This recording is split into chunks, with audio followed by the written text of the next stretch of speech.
Olá, bom dia! Está tudo bem com você? Eu espero que sim. Que bom poder encontrar você aqui mais uma vez em nossa jornada do ano bíblico. Próxima quarta-feira, depois de amanhã, concluiremos a leitura do terceiro livro da Bíblia, o livro de Levítico. Hoje iremos fazer o resumo de Levítico capítulos 18, 19 e 20. Vamos ao resumo de hoje. Depois que o sistema sacrificial pelo perdão dos pecados foi estabelecido, as pessoas foram orientadas e ensinadas sobre como viver uma vida santa diante de Deus. O casamento heterogêneo e monogâmico foi instituído por Deus para ser uma bênção à humanidade, e o sexo planejado como uma bênção exclusiva para o uso sagrado dentro do casamento. O pecado deturpou a sexualidade humana de tal forma que, a respeito disso, o próprio Deus disse: é maldade. Levítico 18, verso 17. Então o homem responde: é normal. O que dantes causara grande vergonha no Jardim do Éden, hoje é publicado em praça pública. Estamos de fato devendo muito para Sodoma, Gomorra, Adma e Zeboim. Os povos que ainda habitavam em Canaã estavam contaminados com uniões abomináveis, e Deus precisava instruir o seu povo a fim de não praticar nenhum dos costumes abomináveis. Levítico 18, verso 30, que ali eles praticavam: o incesto, a homossexualidade, a bestialidade, dentre outras práticas sexuais ilícitas e repugnantes diante de Deus, eram naturalmente aceitáveis entre os povos cananeus e praticados em seus cultos pagãos. Os filhos de Israel estavam então para entrar em um terreno muito perigoso, e o Senhor precisava alertá-los e protegê-los. Seus estatutos e juízos não são imposições arbitrárias, mas transmite segurança.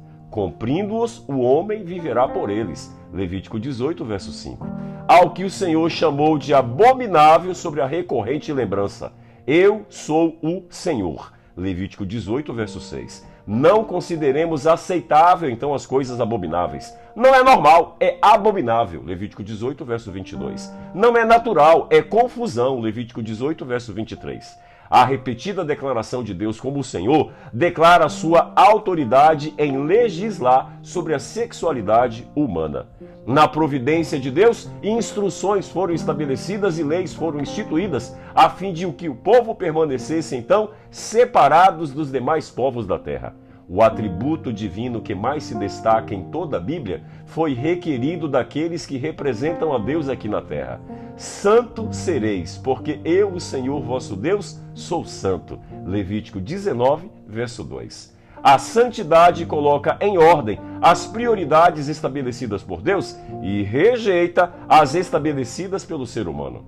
Antes mesmo de proferir uma espécie de resumo das diversas leis dadas ao povo, o Senhor deu destaque ao seu objetivo, para que se tornasse santo como Deus é santo. O povo de Israel estava para deparar-se com povos cuja grau de corrupção e depravação sobrepuja a malignidade do povo do Egito. Apenas se forem fiéis em guardar e cumprir as leis do Senhor, dele receberiam então poder para não se contaminarem com as abominações daquele povo da terra de Canaã. A obediência verdadeira requer disciplina e perseverança, mas acima de tudo, a prática do amor altruísta. Em todas estas leis podemos perceber que elas nos elevam a uma atmosfera de amor. Elas nos levam à presença de um Deus, e este Deus é o Deus dos deuses. Todos os nãos de Deus apresentam um claro e sonoro: eu amo você. Se apreciássemos devidamente a Bíblia como um tesouro de inestimável valor, nossos ouvidos compreenderiam e os nossos olhos se abririam para ver que, ainda que algumas leis tenham sido criadas apenas para o antigo Israel, outras leis prevalecem em sua eterna força normativa e todas apresentam princípios que não se invalidam com o tempo. Os 10 mandamentos, por exemplo, é a inscrição do caráter de Deus, algo que o Eterno, como Ele mesmo o é. Israel já era um povo muito numeroso e estava vagando pelo deserto, e certamente se estabeleceria como uma nação E esta nação deveria ser exemplo de Deus para o povo de Canaã. Era imprescindível que houvesse leis, inclusive leis penais que inibissem a prática de crime no meio do povo. Os crimes descritos no capítulo de hoje compõem, por assim dizer, a lista dos crimes mais hediondos aos olhos de Deus. Suas sanções, que incluem a pena de morte e a esterilidade, já dizem por si só que a tolerância divina não os admite. Sacrifícios humanos, idolatria, imoralidade sexual, filhos rebeldes, alimentação imunda e feitiçaria foram práticas comuns entre os povos que habitavam em Canaã. Porque fizeram todas estas coisas, por isso o Senhor os lançaria fora daquela terra. Levítico 20, verso 23. Até hoje, as penas estabelecidas por Deus chamam a atenção para o rigor que possuem. Não parece haver piedade, contrastando com a compaixão do Salvador nas linhas que descrevem o ministério terrestre de Jesus quando ele esteve aqui na terra. Todavia, este contraste desaparece quando examinamos toda a história de Israel e a misericórdia e paciência de Deus para com os filhos de seu povo.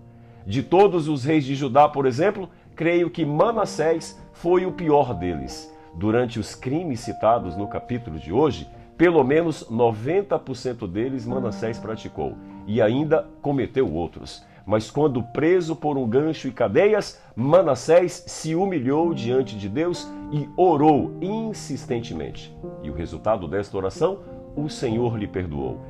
O Senhor conduziu Israel a uma reforma verdadeira de adoração e ele dormiu em paz o sono da morte dos que serão despertados para a vida eterna quando então Jesus voltar para vir nos buscar. Ei! Deus abomina o pecado, mas ama o pecador. Suas leis e penas aplicadas aos transgressores, ao contrário do que aparentam, não era para a morte, e sim para a vida. Eu espero em Deus que você tenha uma segunda-feira de muitas bênçãos.